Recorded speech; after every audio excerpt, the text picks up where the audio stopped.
ሰላም ጤና ይሃበልና ክቡራት ተኸታተልቲ ትግራይ ሚድያ ኔትወርክ ንለምውን እዋናዊ ዝወልናዮም ጉዳያት ሒዝናልኩም ኣለና ሰናይ ምክትታል ንቴሌቪዥን ትግራይ ሓድሽ ኣካያዲ ስራሕ ተመዲቡ ኣባዲ ገብረስላሴ ከምዝ ተመደበ ተገሊጾሎም ነቲ ትካል ንዝሓለፉ 7 ዓመታት ዝመርሕ ዝነበረ ነባር ጋዜጠኛ ተሻለ በቀለ ብድልየቱ ካብ ስራሕ ምልቃቁ እዮም ፍልፍላት ዘጋልጹ ሓድሽ ኣካያዲ ስራሕ ኣባዲ ገብረስላሴ እንትኸውን ካብ ለካቲት 30 2018 ዓመተ ምህረት ተጀሚሩ ሽሞት ደብዳቤ መቕባሉ ተፈሊጠሎም ካብ 2011 ዓመተ ምህረት ጀሚሩ ኣብ ትካላት ኢቲቪ ፋና በምክትል ኣካያዲ ስራሕ ዘገልገለ ነባር ጋዜጠኛ ተሻለ በቀለ ናይ ዝኾነ ይኹን ፓርቲ ኣባል ኣይነበረን ኢሎም ፈለጥቲ ውሽጢ ኣባዲ ገብረስላሴ ቅድም ክብል ብሞያ ጋዜጠኝነት ኣብ ምስንዳ ጋዜጣ ወይን ንንውሕ ዝበሉ ዓመታት ኣካያዲ ስራሕ ድምፂ ወያነ ትግራይ ብምዃን ንሓፂር ግዜ ከም ዘገልገለ ድማ ፍልፍላት ወሲኾም ይረዱ ነቲ ትካል ንዝሓለፉ 7 ዓመታት ዝመርሕ ዝነበረ ነባር ጋዜጠኛ ተሻለ በቀለ ብድልየቱ ካብ ስራሕ ምልቃቁ እውን ገሊጾም እዮም ብኻልእ ዜና ኣታዊ ካብ ዘለዎን ትካላት ደሞ ሰራሕተኛታት መንግስቲ ንምኽፋል ይሰርሕ ከም ዘሎ ቢሮ ፋይናንስን ምትእኽኻብ ሃብትን ትግራይ ኣፍሊጦም ኣታዊ ካብ ዘለዎም ትካላት ገንዘብ ብምትእኽኻብ ደሞ ሰራሕተኛታት መንግስቲ ዝኽፈለሉ ከይዲ ንምፍጣር ንሰርሕ ኣለና ኢሎም ሓላፊ ቢሮ ፋይናንስ ምትእኽኻብ ሃብትን ትግራይ ዶክተር ምሕረት በየነ ኣብ እዋናዊ ጉዳያት ተመልኪተን ጋዜጠኛታት መብርሂ ዛሃባ ዶክተር ምሕረት ኣብ ትግራይ 137,000 ሰራሕተኛታት መንግስቲ ዘለዎ ኮይኖም በብወርሑ 2.8 ቢልዮን ብር ንመኽፈሊ ደሞዝ ከም ዘድሊ ገሊፀን እየን ንትግራይ ዓመታዊ በጀት 24 ቢልዮን ብር በጀት ተመዲቡ ዋላ እኳ እንተነበረ ዝነበረ ካብ ጥቅምቲ ጀሚሩ ብኣግባቡ ከም ዘይተለኣኸ ረድየን ክሳብ ወርሑ መስከረም በብወርሑ 2.1 ቢልዮን ብር እንዳተለኣኸ ከም ዝፀንሐ እውን ገሊፀን ካብ ወርሒ ጥቅምቲ ክሳብ ወርሒ ጥሪ ክለኣኽ ዝግብኦ ልዕሊ 5.5 ቢልዮን ብር በጀት ከም ዘይተለኣኸ ረድየን በዚ መሰረት ኣብ ወርሒ ጥቅምቲ 673 ሚልዮን ብር ወርሒ ሕዳር 805 ሚልዮን ብር ኣብ ወርሒ ታሕሳስ ድማ 1 ቢልዮን ብር ከም ዝተለኣኸ ገሊፀን ኣብ ወርሒ ጥሪ 1 ቢልዮን ብር መፂኡ ንግዚኡ መሊሶም ከም ዝወሰድዎ ድማ ገሊፀን ኣለዋ ካብ ወርሒ ጥቅምቲ ጀሚሩ ንዝነበረ ጉድለት በጀት ንምምላእ ከም ክልል ካብ ውሽጢ ኣታዊ እንዳኸፈልና ኢና መፂና ኢለን ዶክተር ምሕረት እቲ ዝነበረ ገንዘብ ንደሞዝ ከፊልና ስለ ዝወዳና ኣብ ወርሒ ለካቲት ደሞዝ ክንከፍል ኣይከኣልናይ ድማ ኢለን ነቲ ፀገም ንምፍታሕ ብተደጋጋሚ ናብ ፌደራል ሕቶ ኣቕሪብና ምላሽ ኣይረኸብናን ክብላ እውን ተዛሪበን ከም ትግራይ 270 በዓል በጀት ትካላት ዘለዋ እንትኾና ካብዚኣተን ኣታዊ ዘለወን 12 ከተማታትን 12 ሴክተራትን እየን ድማ ኢለን ስለዝኾነ እውን ናይ ወርሒ ለካቲት መሃያ ኣብ ሕድሕድ ኣታዊ ዘለወን ትካላት ዘሎ ኣካውንት ስሒብና ንሰራሕተኛታት ዝኽፈሉሉ ከይድን ምፍጣር ክንሰርሕ ኣለና ኢለን ዘላቒ መፍትሒ ዝኸውን ድማ ኣተኣኻኽባ ግብሪ ምምሕያሽን ውሽጣዊ ኣታዊና ምዕባይኒ ብምባል ኣረድየን ኣለዋ መንግስት ፌደራል ኣብ ኣፋውስ ነዳድን እውን ኣብ ዝቐረባ ምስዳድ ከም ዘቋረፀ ብወገን መሪሕነት ትግራይ ተደጋጋሚ መግለፂ ክወሃቦ ምፅንሑ ዝፍለጥ እዩ ብወገን ህዝቢ ግን ህዝቡን ህዝባዊ ማዕወሉ ኣብ ቦቱ ከም ዘሎ እዮም ዝገልጾም ከም ዝፍለጥ ትግራይ ኣብ ዝመዋእል ኣጋጢምዋ ዘሎ ብድሆ ናይ ብሄራዊ ሃለዋትን ቀጻልነት ጉዳይ እምበር ከም ንፋሱ ዝቀያየር ፖለቲካዊ ርኢት ኣይኮነን ይብል እቲ ጸሓፊ እዚ ምጥቃስ ዘድሊ ድማ ይብል ገለ ውስናት ልሂቃት ትግራይ ኣብ ጉዳይ እዚ ርኢቶኦም ትሕቲ እቲ ንሳቶም ታራ ዝብልዎ ግን ድማ መስተዋዕላይ ዝኾነ ህዝብና ኮይኑ ስለ ዝተረኣየ እዩ ይብል ህዝብና ናይ ነዊሕ እዋን ታሪክ ዘለዎን ኣብዚ ዘለናዮ ተዓፋፊ ጂኦፖለቲካዊ ከባቢ ምስ ነቲ ዞባ ክቆፃፀሩ ዝደልዩ በብግዚኡ ዝተለዓሉ ሓያላት ሃለዋቱ ክቕፅልን ቦቱ ከውሕስን ከከም ቃልሲ ኣገባቡ እናተወስአ ዝመፀ ንቑሕ ህዝቢ ክብል ይገልጾም እቲ ናይ ረፅሚ ታሪኻት እኳ እንተተረኣየ ኣብ እዋን ኣኽሱማዊት መንግስቲ ምስቶም ናይ ሽዑ ዓበይቲ ስልጣነታት ዓለምና ተዋሲዩ ባሕሪ ሰጊሩ ስርዓት ዘርግሐ ግዛኣቱ ዘውሓሰን ዓለም ለኸ ንግዲ ዘቃላጠፈን መንግስቲ ዝወነነ ነይሩ ይብል ኣብ መበል 19 ክፍለ ዘመን ኣብዚ ናይ ቀረባ ታሪክ እኳ ምስ ናይ ሽዑ ግዜ ሓያላት እቲ ከባቢ ከም በዓል ኦቶማን ተርኪ ግብፂ ጣልያን ወዘተን ደድሕሪኦም ዝነበሩ ካልኦት ዝማዕበሉ ሃገራትን ተሰዊኡ ብኩናት ከይቀረየ ዝሰዓርን ህልውና ቀፂሉ ግዛኣቱ ዘውሓሰን ህዝቢ እዩ ይብሎም ርግፅ ናይ ኢትዮጵያውያን ሃገራት ቀረመት ኣፍሪካ ፕሮጀክት ኣብ በርሊን ዕላው ምስኮነ ብዙሓት ሃገራት ተሰማሚዐን ዘሻጥራሉ ብማእኸላይ ኢትዮጵያ ስልጣን ክዕምረሩ ዝተልዓሉ ናይ ሽዑ ንጉስ ምኒልክ ድማ ንስልጣኖም ክብሉ ነቲ ናይ ኣውሮፓ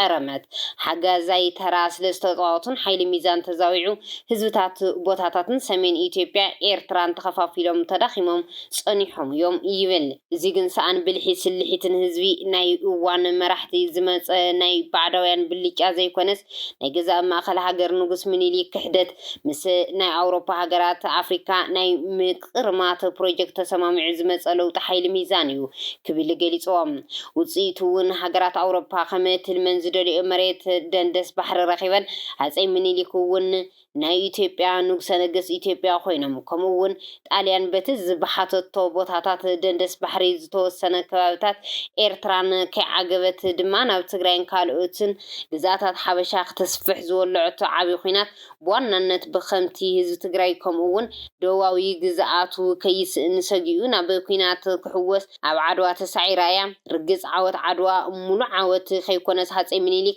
ብቐፀልቲ ምስ ጣልያን ዝገብርዎ ውዕላት ኣቢሎም ናብ ናይ ባዕሎም ናይ ኢትዮጵያ ገዛኣይነት ዘረጋገፅሉን ህዝብታት ሰሜን ኢትዮጵያ ተኸፋፊሎም ዘንፅፍሉን ግዜ ይብሉ እቶም ፍልፍላት። እዚ ድማ ከልዕል እዩ ኣገዳሲ ዝገብሮ ዝብል ፀሓፊ ወሲኸ ድማ ገለ ልሂቃን ትግራይ ህዝቦም ክንደይ ዝኣክል በሊሕ ጅግናን ናይቲ ተኣፋፊ ጂኦፖለቲካ ከባቢና ዋና ተዋሳኢ ምንባሩ ንኽርድኡ ምብርህራህ ኣድላይ ኣይኮነን ይብል። ከምቲ ገሊኦም ብኣካዳሚ መዐቀኒ ጥራሕ ሪኦም ነቲ መስተዋዕሊ ህዝቦም ታራ ፖለቲካ ወይ ድማ ጂኦፖለቲካ ከባቢና ዘይርድኦ ገይሮም ዝሓስዎ ዘይምዃኑ መንግስቲ ኢትዮጵያ ልዕሊ 40 ሚእታዊ ሕገ መንግስታዊ ግዝኣት ትግራይ ብሓይሊ ገዊጡ ሒዙ ነቲ ዝገወጦ ቦታታት ሕጋዊ ልባሲኡ ናይ ባዕሉ ፖለቲካዊ መጣልዑ ክገብሮ ዝወሰነ ቅድሚ ወራር 2013 ዓመተ ምህረትን ድሕሪ ምምፃእ ኦህዴድ ዝመርሖ መንግስቲ ኣብይ ኣሕመድን እዩ። እዚ ዝተገወጠ ላዕላዊ መሬት ትግራይ መጣልዒ ክኸውን ዝሓሰበሉ ምክንያት ድማ ደካማ ሰይጣናዊ ሜላ እዩ ይብል እቲ ፀሓፍ ወሲኹም። ስልጣን ኣብ ኢድ ክፀንሕ ድሌት እኳ እንተኾነ ኣብ ክንዲ ብዘምፅኦ ሰናይ ምሕደራ ዘካይዶ ልምዓትን ዘስፍኖ ሰላምን ንሕና ሕዋት ህዝብታት ኣምሓራ ትግራይን ንባዕሎም እናናቆተ ደም እናሰተየን ኣብ ተቐውም ናይ ስልጣን ዛፍ ኮፍ ብምባል ገይሩ ስልጣኑ ከቕፅል ምትላሙ ምትግባርን ናይ ዘመና ድሑር ኣረመኔ ይገብሮ ይብል። እዚ ድሑር ኣረሜናዊ ክብል ዝገለጾም ስርዓት ድማ ድሕሪ እቲ ዘካየዶ ፅንተታዊ ወራርነቶም ዝገወጦም ቦታታት ብሚኒስተርነት ግብርና ጥዕና ትምህርቲ ኣቢሉ ምስሌነታቱ ብዝሃብዎ ሽመት እናሰየሞም መፅኡ እዩ። ብካልእ ኣባሃላ ነቲ ሕገ መንግስታዊ ተናፀላዊ ሓድሽ ክልላ ትግራይ ኣፍልጦ እናሃበ ፀኒሑ እዩ። ሕዚ ተሪፉ ዘሎ ነዚ ሕጋዊ ልባስ መሃብ እዩ። እዚ ምስላጥ እውን ሎሚ ቀነ በቲ ትግራይ ፈፂማ ዘይተወከለቶ ቤት ምክሪ ፌደሬሽን ኣቢሉ ቦርድ መረፃ ኢትዮጵያ 5 ክልላት መረፃ ትግራይ ካብ ትግራይ ወፃኢ ኮይነን ተወከልተን ብቐጥታ ንፌደራል ክመርፃ ዝብል ውሳነ ወሲኑ ይብል። ቦርድ መረፃ ኢትዮጵያ ብኡ ንክሰርሕ መምርሒ መሃቡ። እዚ ሕገ መንግስቲ ናይቲ ሃገር ጥሕሰት ዘይኮነስ እታ ትግራይ ምስ መንግስቲ ኢትዮጵያ ትተኣሳሰር እንኮን ፈትሊ ውዕሊ ፕሪቶርያ ዝበትኽ ጨካን ስጉምቲ ምዃኑ እዩ ይብል። ህዝቢ ትግራይ ነዚ ግልፂ ሽጣራ መንግስቲ ኢትዮጵያን ምኹናን ጥራሕ እንተይኮነስ ኣብ ጉዳይ ዝተወረረ ላዕላዊ መሬት ከም ዘይዋገን ከም ዘይታለልን ብውሕዳቱ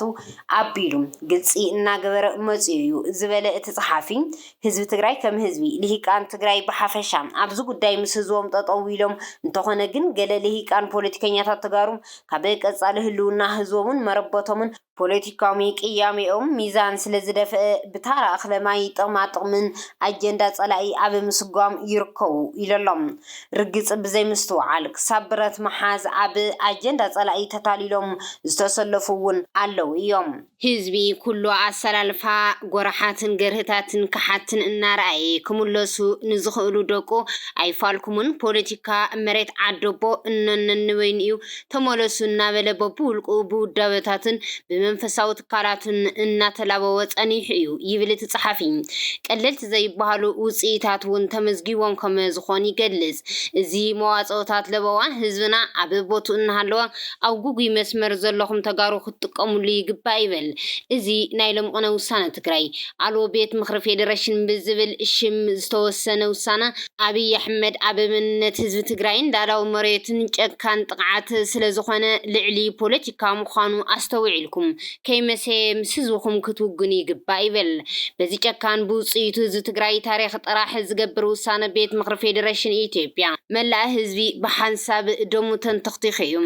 እዚ ውሳነ ናይ ቤት ምክሪ ፌደሬሽን ዘይኮነስ ናይቲ ዘይክሰስ ዘይዕንቀፍ ልዕሊ ኩሎም ሕግታት ዝኾነ ብዓይኒ ዘይረአ ዘውዲ ዝፀዓነ ንሻውዓይ ንጉስ እታ ሃገር ምዃኑ እውን ህዝብና ተረዲእዎስ ዓገብ ይብል ኣሎ ይብል ብሄራዊ ቦርድ መረፃ ኢትዮጵያ بعد 23 لكاتيت كل تشن 18 عامة مرات نتوسان علاو مس جبرة كلن ودبات تجري سبيك محورات حفاش محورات ودبات منقصاو محورات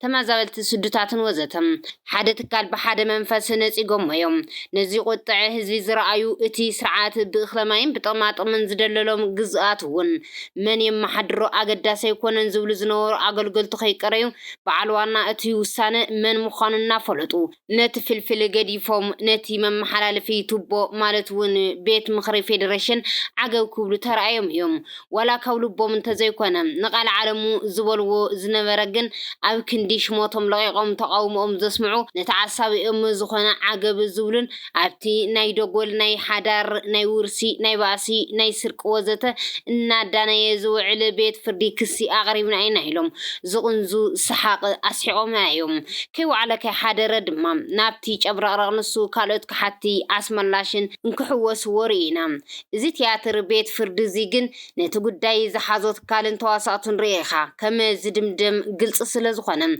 أي صوتانان رأيتو بعلمتهم تواساتو طرح كم زخونون يتراترن كما زتقلزم ناي هزب تقراي تعاومو بسيبيك محبرات منقستاو محبراتن بوليتيكاو بارتتاتن حفاش محبرات بوليتيكاو بارتتات ما زابلت سدتاتن طرح تقالي حتطوي بلن بحبرات بزي فلالاي أبا كلتا معالت وشت بزقر مدلاو سنسرعاتن أبا طابيا ورداتاتن كتماتاتن زوا بخلل بركي بحيال قطع بزي بوليتيكا صوتا هايمانوتنا فلالاي بأكال سلامو سلفي أكايدو قطعو قليسيهم قوامو أنتصيرون جريحنيم نزي شرحاو سنة تختيلو استقلت قطع زتخياد سلفي من لا هزب تقراي أبي قداي لالاو مريد حد بمخانو زقهدن بحد خمزق قالو سزب السرن نيرو يبل إزي بعزو سلامو سلف استسنية تقاومو هزبين سراوي تقراين أما رحام مختن زلع على مورال زسنقيو يبل الصحافي نقال ولاولتي دمام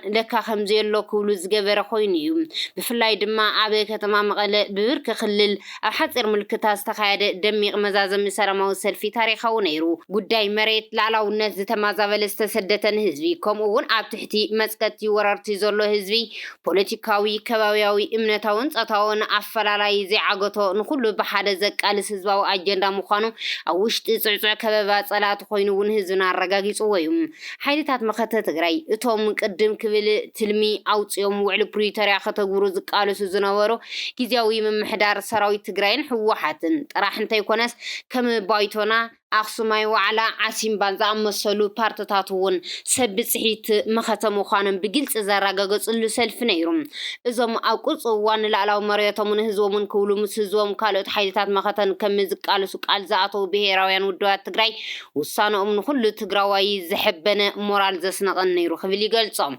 إذي ناي تقارو حاوراوي قالسي حد الناس معيتنا مداواي مستقلسة بخلو ناي تهاجر أنفتات سراويتنا صوارات نختيتو تخصك خف التقاريو زنبرة صلاي نجيزيو انتخونو وانت طويلو كحاسب النقرات كان بحدش كجمجمن أقديدو ولا يبل أبي مودعتهم أو كل لهم حرا بستفز أما دبدب لعلي شديش سوات كم زموتو تجليس اللهم أو كل لهم حرا أبي زوادو ولا ورد محل ساين تبذركب قدام رأس عربارات وتاكا نجستا أترانس ماريام مستبهله بستفز أما دبدب كبيد برد شديش سوات كم زتقاتلون لعلي عيسرا خمزة قدين من محدار اتقدام حبيرم اتي أبز حلفة قدام شوعات مقابيت كل تشحن عسران شديشتان عمة فرنجي مالتون عسران شمونتن لكاتي كلتشحن 10 شمونتن عامة مرت نقوة ساعات سلستن فرغان أبيل علتي قدام ناي مورتار متقعتي كم استفزم نايت قدام أما حداري قليت يوم باتي يبز حلفة قدام دحر قداسي زقات أما متقعتي ፈለስቲ ዲያቆናትን ተምሃሮ ናይቲ ገዳምን ከም ዝተቐተሉ ኣመሓዳሪ እቲ ገዳም ሓቢሮም በቲ መጥቃዕቲ ሞርታር ናይቲ ገዳም መርጌታ ከቐድሱ ዝመፁን ሽማግለታት እግሮም ኢዶምን ከም ዝተቆረፁ ብምሕባር ሓላውቲ ደብሪ ድማ እግሮም ተቆሪፆም ዓይኖም እውን ከም ዝዓወሩ ይገልጹ ብተወሳኺ ፍንጭልጫል ናይቲ ሞርታር ዝወቕዖም ልዕሊ 21 ሰባት ኣብ ሕክምና ናይቲ ወረዳ ኣብ ከተማ ደሴ ኣብ ዝርከብ ሆስፒታል ይሕከሙ ምህላው እውን ገሊፆም እቲ መጥቃዕቲ ናይቲ ገዳም ኣገልገልትን ተገልገልትን ንበባ ኣብ ዝተኣከቡሉ ከም ዝተፈጸመ ብምግላጽ ካብቶም ሕክምና ከይዶም ዘለዉ ካህናት ፈለስትን ዲያቆናትን ዘለውዎም እዮም ተዋሂለሎም በቲ ደብዳብ ናይ ሞርታር ኣብ ልዕሊ ኣዳራሽን ናሕስን ናይቲ ቤተ ክርስቲያን ከቢድ ዕንወት ወሪዱ እዩ እቲ ከባቢ ኣብ መንጎ ሓይልታት ፋኖን ሰራዊት ብልጽግናን ዝንቀሳቐስሉ ቦታ ኮይኑ ነቲ መጥቃዕቲ መን ፈጺምዎ ዝብል ሓበሬታ ንምርካብ ከም ዘይከኣለ ነዚ ሓበሬታ ዝወዝዕ ማዕኸነ ዜና ቢቢሲ ሓቢሮሎም ብዛዕባ እቲ መጥቃዕቲ ካብ ክልል ኣምሓራ ይኹን ካብ መንግስቲ ዛጊ ዝተባሃለ ነገር የለን ናይ ኢትዮጵያ ኦርቶዶክሳዊት ተዋህዶ ቤተ ክርስቲያን እውን ብዛዕባ እቲ ኣብ ዞባ ደቡብ ወሎ ዝተፈጸመ መጥቃዕቲ ኣመልኪተው ክሳብ ሕዚ ዝተዋህቦ መግለፂ ከም ዘየለም ዝረኸብናዮ ጸብጻብ የረድእ ክቡራት ተኸታተልቲ ትግራይ ሚድያ ኔትወርክ ነሳዕ ዘዳለናልኩም እዋናዊ ዛዕባ ነዚ ይመስል ነይሩ ንምክትታልኩም ካብ ልበ መስኪና ሰላም